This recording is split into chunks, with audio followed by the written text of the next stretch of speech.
Hey there! In this video we will go over the useful tabs and widgets for your dashboard that are connected to the retail side of the system. This includes the following widgets: your monthly sales amount, monthly sales target progress, today's sales, and yearly sales. We have also included a few useful tabs such as retail communication, retail pending jobs, retail open sales, and retail sales by salesperson.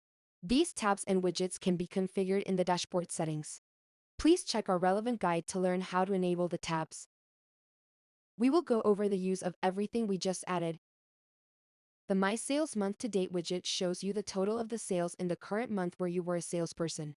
Next widget shows you how close you are relative to your sales target for the current month. The third widget will show your sales today, and the last widget is showing your year-to-date amount. Going to the tabs. The Retail Communication tab allows you to access the Texting tab from the Communication module on the dashboard for quicker use. The Retail Pending Jobs tab will show you what jobs aren't completed, so you can have a better visibility of the service jobs.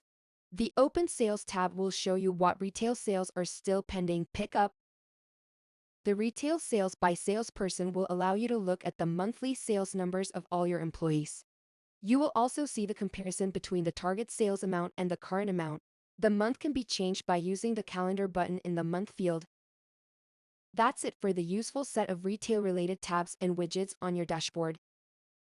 Thanks for watching.